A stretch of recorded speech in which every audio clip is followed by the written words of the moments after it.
Morning all of student.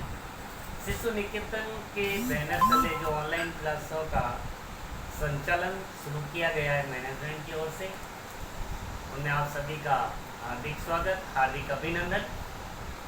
आज इतिहास विषय के अंतर्गत अपना मुख्य बिंदु या टॉपिक प्रकरण है मौर्य साम्राज्य। अब मौर्य साम्राज्य में चर्चा करने से पहले मैं आपको बता दूं कि ये एक मौर्य वंश का पहला साम्राज्य स्थापित हुआ था, जिसने संपूर्ण भारत में एक छत्र शासन स्थापित किया और राष्ट्रीय एकता में बांधने के पूरे प्रयास किए। चंद्रगुप्त मौर्य था, जिसने 322 ईस्वी पूर्व से 298 ईस्वी पूर्व के बीच मौर्य साम्राज्य की भारत में स्थापना। और ये स्थापना कैसे हुई? विष्णुगुप्त, जिनको कौटिल्य भी कहते हैं, उनकी सहायता से चंद्रगुप्त ने भारत में मौर्य साम्राज्य की स्थापना की। अब रीजन क्या था, क्यों चंद्रगुप्त ने और क्यों कौटिल्य ने उनकी सहायता की? कौटिल्य एक बार नंद वंश के शासक घनानंद के दरबार में जब गया हुआ था, तो वहां उसका घोर अपमान हुआ। उस अपमान को वो सहन नहीं कर पाया और उस दिन उसने अपनी शिखा खोल दी और एक प्रतिज्ञा की कि जब तक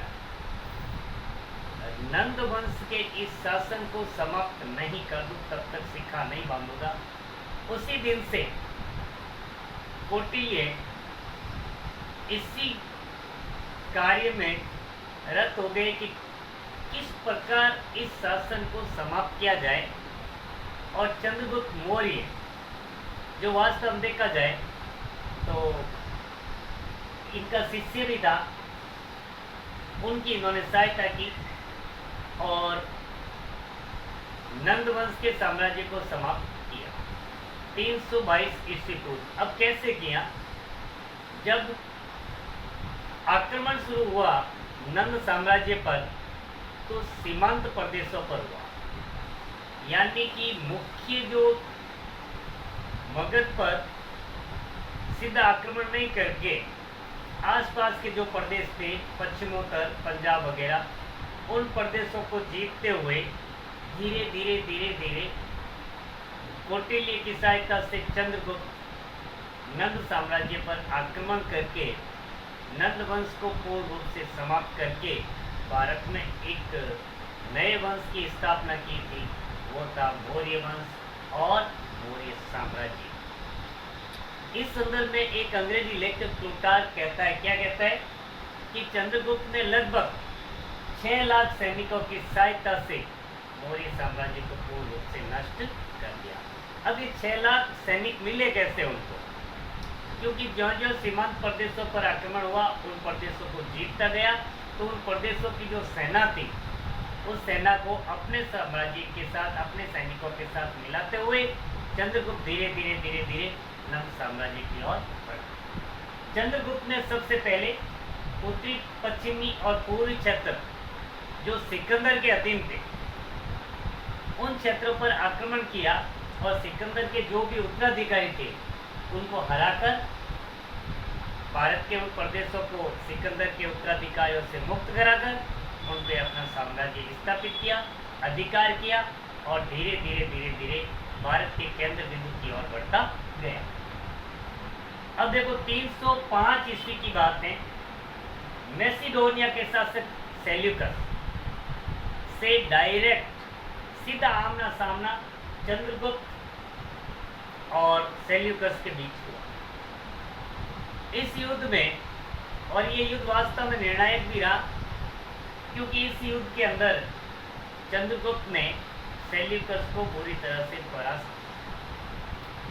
करने के बाद विजयी चंद्रगुप्त ने सेल्यूकस के साथ एक संधि वार्ता की और उस संधि वार्ता के द्वारा कुछ शर्तें रखी गई थी, जिसके तहत सेल्यूकस को अपने साम्राज्य को अपना साम्राज्य पूर्ण मिल गया, लेकिन एक गुलाम के लिए एक नियंत्रण में, चंद्रगुप्त के नियंत्रण में वो कार्य करने लगा। संधि की कुछ शर्तें थी। पहली शर्त ये थी कि सेल्यूकस ने अपनी पुत्री हेलेना का विवाह चंद्रगुप्त से किया। इसको इतिहास में एक सामाजिक क्रांति के नाम से जाना जाता है, क्योंकि विदेशों में पहली बार विदेशी महिला से भारत के यदि संबंध बात करें, वैवाहिक संबंध तो चंद्रगुप्त मौर्य से हुए। फिर सेल्यूकस ने कुछ प्रदेश थे खुद के, जो दहेज में चंद्रगुप्त को दिए, जिनमें आपकी एरिया, अराकोसिया, जेट्रोसिया, ये ऐसे प्रदेश थे जो चंद्रगुप्त को दिए। चंद्रगुप्त, प्लूटार्क कहता है चंद्रगुप्त भी सेल्यूकस को कुछ उपहार देता है, जिसमें 500 हाथी सेल्यूकस को उपहार में दिए। सेल्यूकस ने अपना एक दार्शनिक राजनीतिज्ञ विद्वान था, मैगस्थनीज को चंद्रगुप्त मौर्य के दरबार में नियुक्त किया, और मैगस्थनीज ने एक पुस्तक लिखी थी इंडिका। वो इंडिका पुस्तक उस समय के समकालीन राजनीति थी, चंद्रगुप्त मौर्य के समय की, उस राजनीति की पूरी जानकारी प्रदान करता है, जिसमें आपकी सामाजिक, धार्मिक, राजनीतिक, अन्य प्रकार की जो आर्थिक व्यवस्थाएं थी, वो हमें इंडिका पुस्तक से प्राप्त हो जाती है। इसने अपना शासन बड़ी कूटनीति, दूरदर्शिता से एक छत्र धीरे धीरे ये चंद्रगुप्त प्रथम एकमात्र ऐसा शासक था जिसने संपूर्ण भारत में अपना साम्राज्य स्थापित किया और एक राष्ट्रवाद या राष्ट्रीयता को बढ़ावा दिया। चंद्रगुप्त मौर्य अपने अंतिम समय, यानी कि जब बुढ़ापा आ जाता है, वो अंतिम समय के शासन करने के लायक नहीं था, या शासन करने की अब उसमें क्षमता नहीं थी, शारीरिक रूप से असक्षम होने लगा था। ऐसी परिस्थिति में अपना साम्राज्य अपने बेटे बिंदुसार को सौंपकर स्वयं जैन साधु थे भद्रभाव, उनसे दीक्षा ग्रहण करके हमेशा के लिए जैन श्रावक बने, और श्रवण बेलगोला नामक स्थान पर कर्नाटक वहाँ चला गया, भ्रमण करना शुरू किया एक जैन साधु के रूप में। और वहीं चंद्रगिरी जो पहाड़ी है, वहाँ पर संतरा लेते हुए उसने अपने प्राण त्यागे। तो चंद्रगुप्त वास्तव में देखा जाए एक योद्धा ही नहीं था, बल्कि एक दूरदृष्टि, कूटनीतिज्ञ वाला कुशल शासक भी था, और उसने अपने शासन के हर कार्य में जो अपना प्रधानमंत्री था विष्णुगुप्त अर्थात कौटिल्य, उनकी सहायता से हर समस्या का समाधान कर रहा था, और जनता के हित के लिए, क्योंकि कौटिल्य ने अपनी पुस्तक में लिखा था कि वह राजा सर्वश्रेष्ठ है जो अपनी प्रजा को पुत्र या संतान के समान मानता है।